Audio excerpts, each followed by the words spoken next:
Assalamualaikum warahmatullahi wabarakatuh. Jamaah Rosefah dimanapun Anda berada, muhasabah kemerdekaan yang ke-78 tahun 2023 bukan sekedar euforia kita melaksanakan berbagai macam perlombaan, hiburan dan lain sebagainya, tetapi yang lebih penting daripada itu adalah bagaimana kita bersyukur atas kemerdekaan yang diberikan oleh Allah, atas berkat rahmat, atas berkat kasih sayang dari Allah SWT, sehingga kita harus mensyukurinya dengan menggunakan nikmat kemerdekaan itu dengan sebaik-baiknya untuk merekatkan kembali persatuan dan kesatuan, kerukunan dalam hidup kita berbangsa dan bernegara.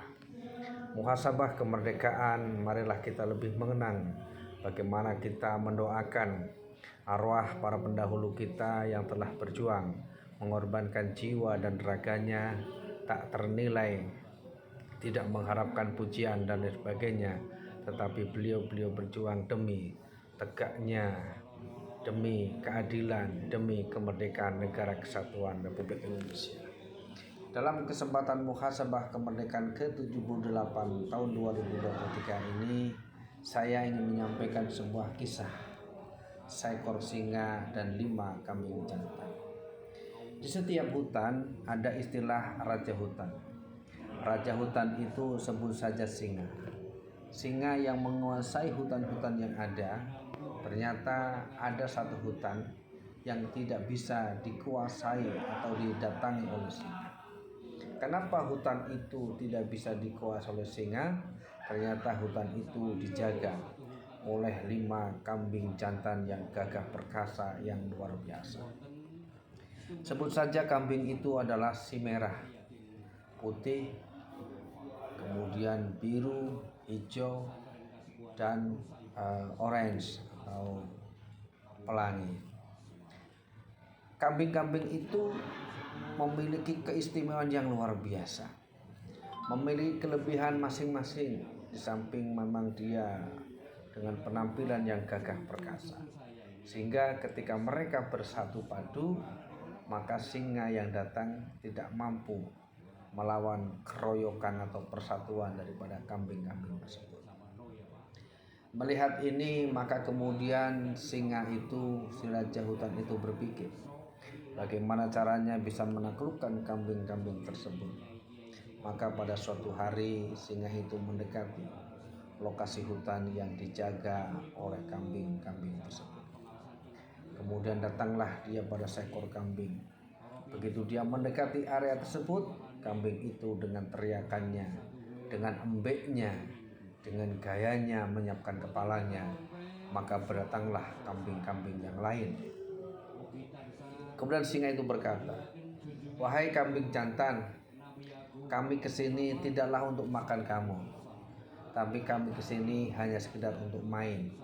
Hanya ingin tahu bagaimana kamu bisa sekuat itu, bagaimana kamu bisa bersatu, bagaimana kamu bisa bahu-membahu sehingga kami tidak sanggup mengalahkan kamu." Maka kambing itu dengan mendengar pujian dia mengatakan, "Kami bersatu karena masing-masing kami tidak mengunggulkan golongan diri pribadi kita masing-masing, tidak mengutamakan ras kepentingan kita masing-masing, tapi kita bersatu demi kepentingan bersama. Tidak ada yang hebat di antara kami. Yang ada adalah karena persatuan dan kesatuan di antara kami, sehingga kamu tidak mampu memasuki ke wilayah kami."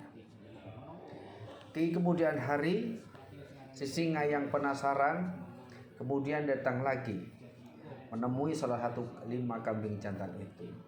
Temuilah, sebut saja kambing itu adalah si putih. Maka kambing putih itu ditanya, "Wahai kambing putih, di antara kamu berlima, siapakah yang lebih hebat?" "Kami semua hebat, kami semua punya kemampuan, kami semua saling mengisi, kami semua saling menyempurnakan. Maka kami tidak saling menyerang, kami hanya mempertahankan keutuhan wilayah hutan kami, agar bangsa singa seperti Anda tidak bisa masuk ke hutan kami." Kemudian singa itu mengatakan, "Wahai ketahuilah kambing putih, Sesungguhnya aku tidak akan makan kambing-kambing semua. Aku hanya akan makan salah satu di antara mereka. Dan aku tidak akan makan kamu. Percayalah, aku tidak akan memakan kamu. Maka kalau pada suatu hari nanti mungkin ada kawanan singa atau singa saya sendiri datang ke wilayahmu dan memakan kambing merah atau kambing biru atau kambing hijau, harap engkau memaklumi. Kami hanya memangsa kambing itu. Percayalah, kami tidak akan memangsa kamu. Kamu saya jamin keselamatannya. Oke lah kalau begitu. Mulai tertipu dah si kambing putih ini dengan rayuan daripada singa. Pada hari berikutnya singa itu datang mendekati kambing hijau. Maka kambing hijau itu dia merasa percaya diri, karena biasanya begitu dia mengembe tanduknya dikembangkan atau disiapkan kepalanya, biasanya kambing-kambing yang lain akan segera datang. Ternyata pada ring yang kedua setelah kambing hijau itu adalah kambing putih. Kambing putih yang melihat kambing hijau akan diterkam, akan dimakan oleh singa, dia membiarkannya saudaranya atau kambing hijau itu dimakan singa, karena dia merasa yakin, merasa aman bahwa dirinya tidak akan menjadi korban daripada singa hutan. Maka pada hari itu hilanglah salah satu kekuatan dari 5 kambing yang ada. Pada hari yang lainnya datang lagi si singa itu, dan dia memakan salah satu kambing yang lainnya. Dengan janji seperti pada kambing putih, dia pun berjanji pada kambing yang lain, wahai kambing, saya hanya akan memakan kambing yang ungu ini. Kamu tidaklah akan saya makan, percayalah, kami tidak akan memakan kamu. Akhirnya kambing putih yang melihat, kambing merah yang melihat, kambing biru yang melihat. Ketika kambing ungu sedang mau dicabik-cabik, mau dimakan oleh singa, dia pun membiarkannya. Sampai akhirnya waktu terus berjalan, kambing-kambing pun satu demi satu dihabiskan. Tinggallah giliran si kambing putih, kambing terhebat, kambing terkuat, yang dia tinggal sendirian. Maka kemudian singa itu karena sudah kelaparan, dia harus makan, mendatangilah si kambing putih itu. Maka kambing putih itu berkata, wahai singa, bukankah kau telah berjanji waktu itu engkau hanya akan memakan kambing yang lain? Kau menjamin keselamatanku, kau menjamin keberadaanku, kau tidak akan memakan aku. Wahai ketahuilah kambing putih, kambing-kambing yang lain telah tiada, tinggal kamu seorang. Tidak mungkin kami membiarkan diri kami mati kelaparan. Maka maafkanlah aku, terpaksa aku memakanmu. Dari kisah ini ada beberapa pelajaran yang dapat kita petik.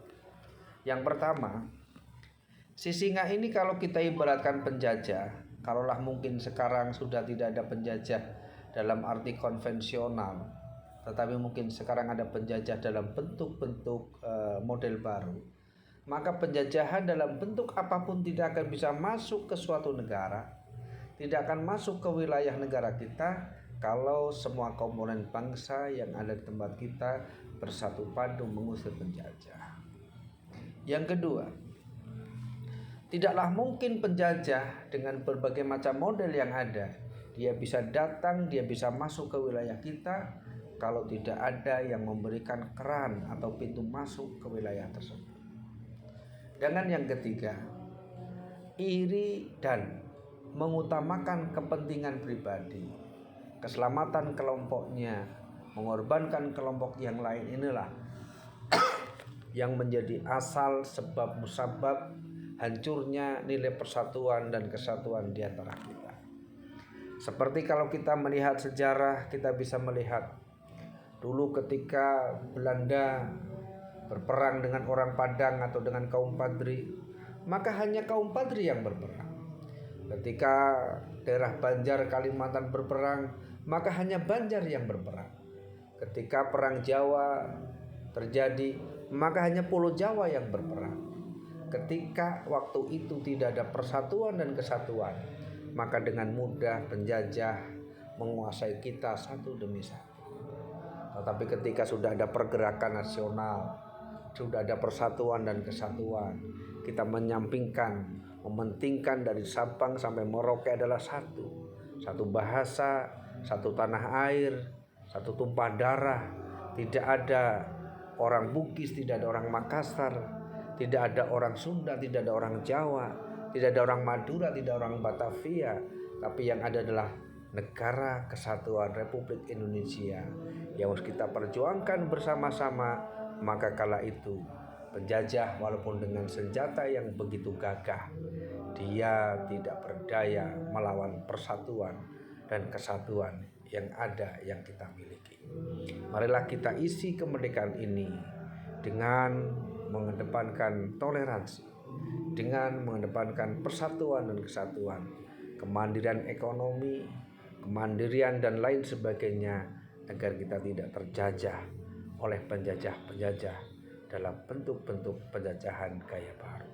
Janganlah kita mengutamakan kepentingan kelompok, kepentingan individu dengan mengorbankan kepentingan yang lain. Salam kemerdekaan. Mudah-mudahan kita bisa menjaga nilai persatuan dan kesatuan. Wassalamualaikum warahmatullahi wabarakatuh.